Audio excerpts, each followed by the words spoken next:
जी जनाब, हमारे पास जो चैप्टर आपका टॉपिक है बिजनेस कॉम्बिनेशन के बाद वो है making service goods and services available. Part 3 है आपकी बुक का, जिसके 2 चैप्टर्स हैं, इन्वेंट्री और बिजनेस बाइंग एंड सेलिंग, जिसमें से सवालात नहीं आते, वो मैं अभी फ़िलहाल एक्सक्लूड कर रही हूँ। अब इसके बाद एक जो 3rd चैप्टर आता है वो है प्रोडक्शन मैनेजमेंट का, यानी goods making goods and services available. Part 3 में से चैप्टर नंबर आपका 3 प्रोडक्शन मैनेजमेंट। अच्छा जनाब, प्रोडक्शन मैनेजमेंट क्या है? प्रोडक्शन की मैनेजमेंट करना। प्रोडक्शन क्या है? Conversion of raw material into finished goods. अच्छा, रॉ मटेरियल खाम माल, 3 चीज़ें बच जाती हैं। कोई भी चीज़ आप खाम माल को प्रोडक्शन में करेंगे, एक रॉ मटेरियल इटसेल्फ, एक वर्क इन प्रोसेस, यानी जो आपका काम चल रहा है फैक्ट्री में या कुछ भी, उसके वर्क इन प्रोसेस है वो, और फिनिश गुड्स जो तैयार होकर माल हमें मिलता है। बात समझ में आ गई?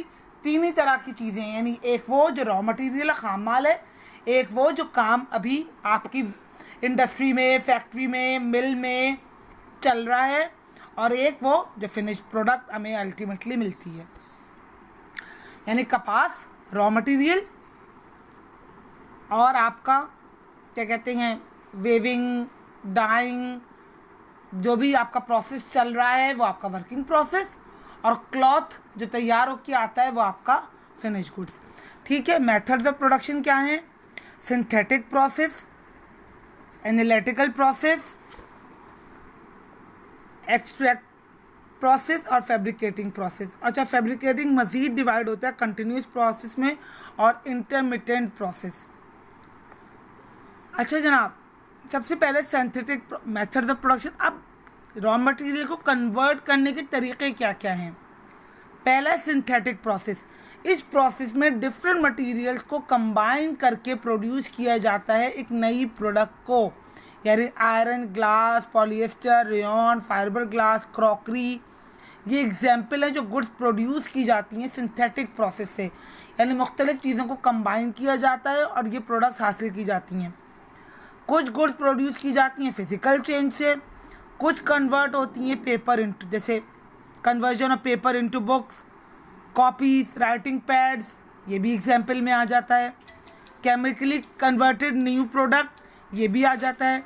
ग्लास, रेयॉन, आपका पॉलिएस्टर, इनको भी इसी कोट किया जाता है इसी सिंथेटिक प्रोसेस में। उसके अलावा कुछ चीज़ों को असेंबल किया जाता है, जैसे कार्स हैं, टीवी है, रेडियो, मुख्तलिफ चीज़ों को मिला के मशीनरी तैयार होती हैं, मशीन्स तैयार होती हैं। तो ये भी आपका सिंथेटिक प्रोसेस है। ठीक है बेटा।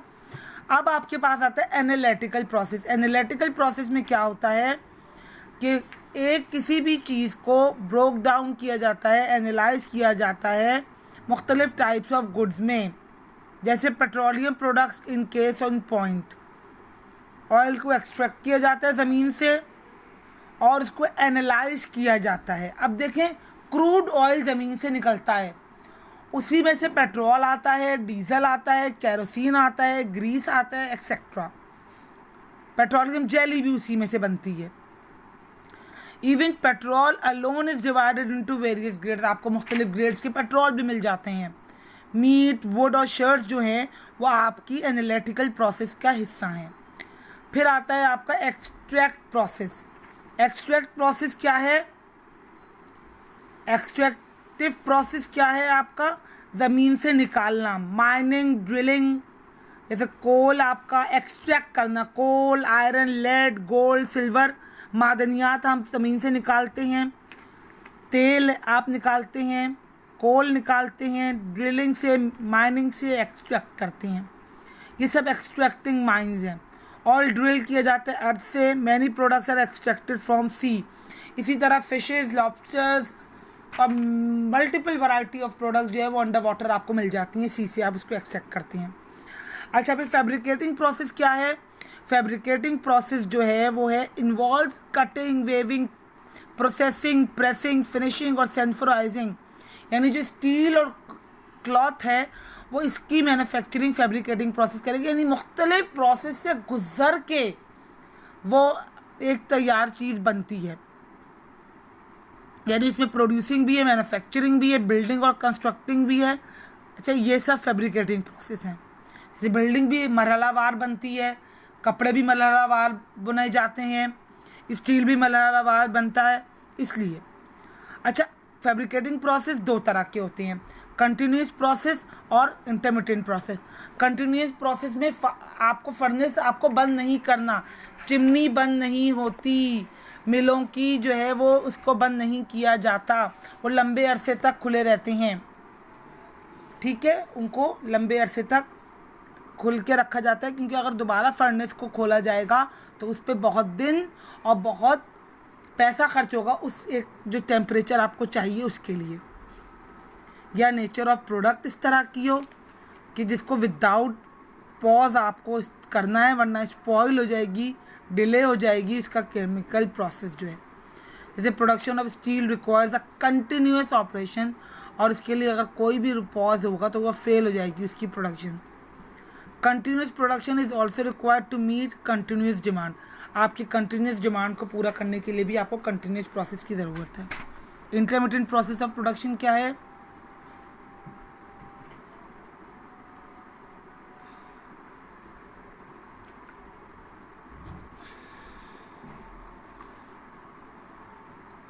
इंटरमिटेंट प्रोसेस में इंटरवल्स आते हैं, मेरी पीरियोडिक स्टॉपेज होती है।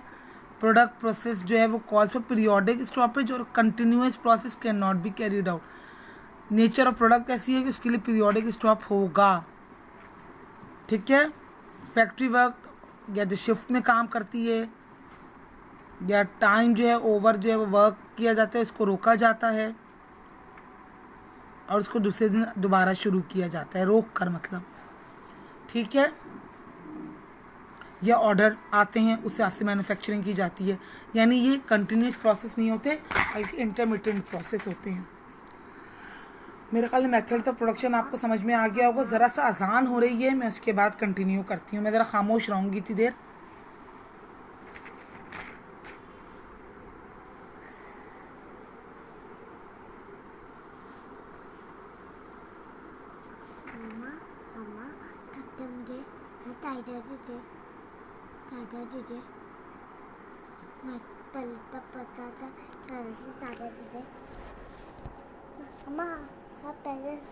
नहीं छोड़ो, नहीं छोड़ो।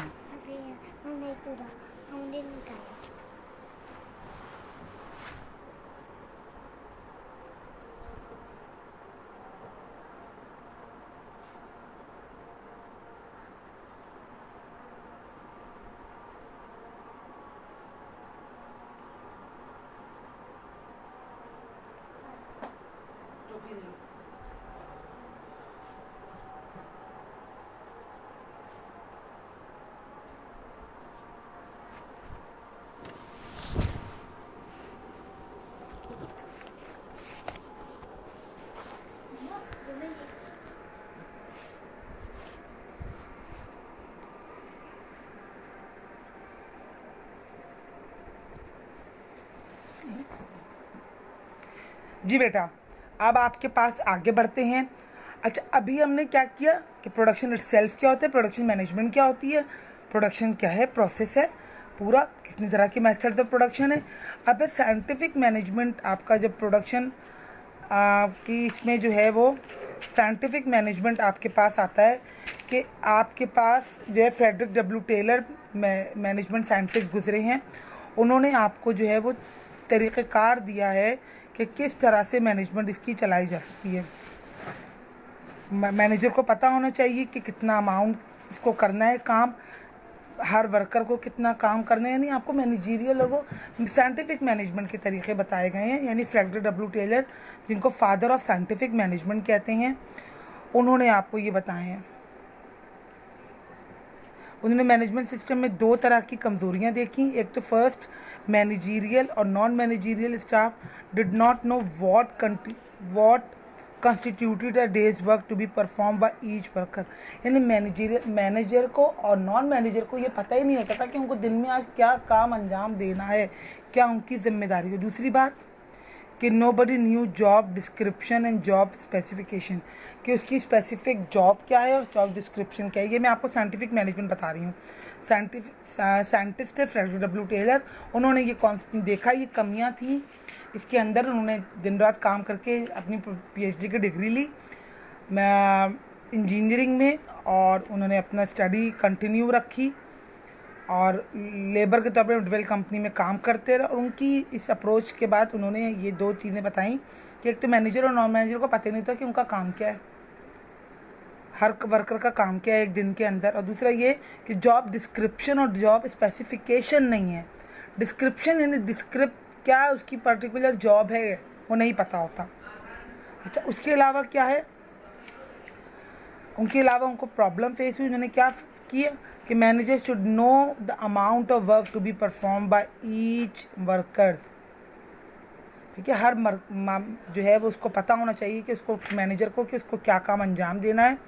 मैनेजमेंट को एक्सरसाइज करनी चाहिए इफ़ेक्टिव कंट्रोल सबऑर्डिनेट्स के ऊपर, ठीक है, मातहतों के ऊपर उनका जो है अच्छा कंट्रोल होना चाहिए।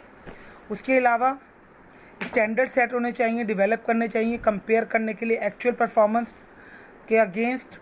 ठीक है, managerial work should be separated from non managerial work.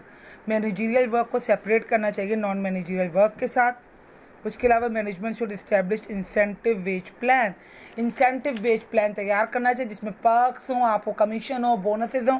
अच्छा कि मैनेजर खुद अच्छा काम करेगा उसको अगर ये बेनिफिट्स इंसेंटिव वेज प्लान वगैरह दिए जाएंगे। बात समझ में आ गई? यानी उन्होंने साइंटिफिक मैनेजमेंट का आपको एक पूरा वो दिया। अच्छा जनाब, scientific management is not longer in vague but its principle objective have become part of management system. ठीक है, अब आजकल के दौर में साइंटिफिक मैनेजमेंट सिस्टम मौजूद नहीं है, लेकिन उसके उसूल और उसके मकासद को आज भी मैनेजमेंट सिस्टम में इस्तेमाल किया जाता है। अच्छा जनाब, फिर आपके पास आ जाती है time and motion study. Time and motion study बहुत सिंपली बताऊंगी, फ्रैंक डब्ल्यू टेलर की ही दी हुई थी। इनका ये है कि टाइम स्टडी में आपको देखना है कि आप कितने मोशन कितने टाइम में अंजाम दे रहे हैं किसी एक काम करने में। जो एक मोशन होता है, हरकत से ही काम होगा ना, जब वर्कर प्रोडक्शन हो रही है तो हरकत से ही काम होगा, तो वो मोशन आपका कितने टाइम में हो रहा है। तो टाइम स्टडी में स्टॉपवॉच की ज़रूरत पड़ती थी कि एक काम कितनी दफ़ा में होता है। और मोशन स्टडी में क्या है कि हरकत को आपको चेक करना है कि अननेसेसरी मोशंस को डिडक्ट करना है, यानी कम से कम उसका हिस्सा करना है। जैसे एक बहुत मैं सिंपली एग्जांपल दूंगी कि एक दीवार बनानी है मोशन स्टडी में।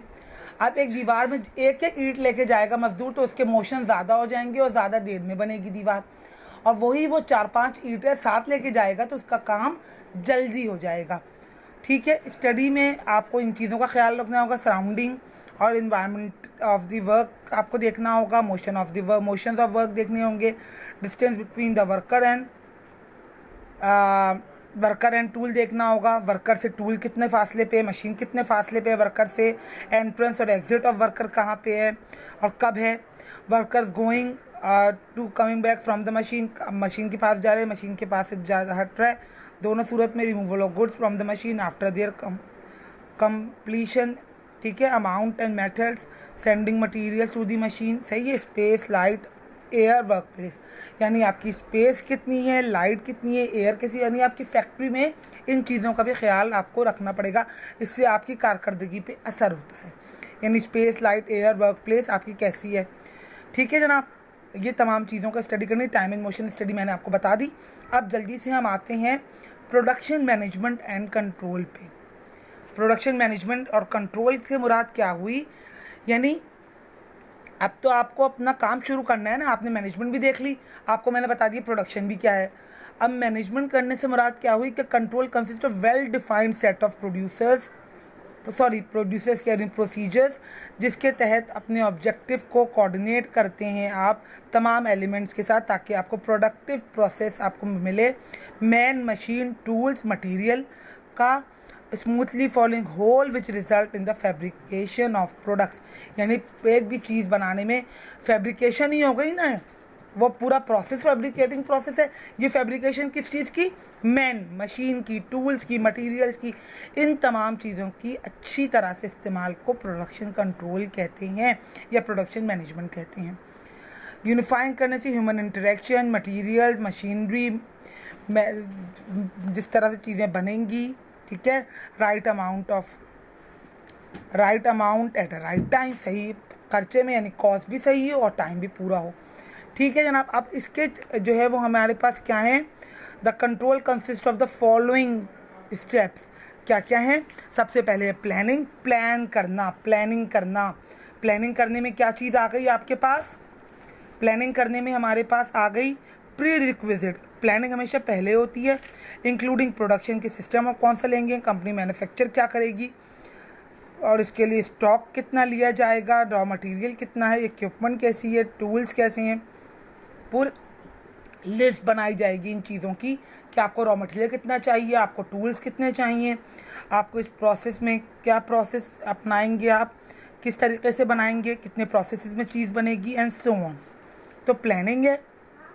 प्रोडक्शन कंट्रोल डिपार्टमेंट जो है वो कांटेक्ट करते हैं इंजीनियरिंग और प्रोडक्शन डिपार्टमेंट से ताकि डिटरमाइन किया जाए availability of various types of machines and tools necessary for production. ठीक है बेटा, जितनी चीज़ों की ज़रूरत है वो आपको वो बता देंगे आपका इंजीनियरिंग डिपार्टमेंट। सही है, कितने टूल्स की ज़रूरत है, कितनी चीज़ों की ज़रूरत है।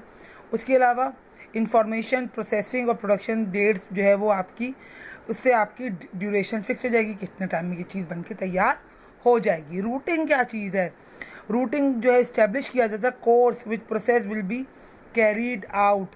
किस रूट, जैसे हम कहते हैं ना ये इस रूट की बस है या ये इस रूट पे जा रहे थे, रूट कितना रास्ता, रूट शीट क्या इंडिकेट करती है, सीक्वेंस ऑफ ऑपरेशन, किस सीक्वेंस से गुजर के ऑपरेशन मुकम्मल होगा, काम मुकम्मल होगा, प्रोडक्शन का काम मुकम्मल होगा।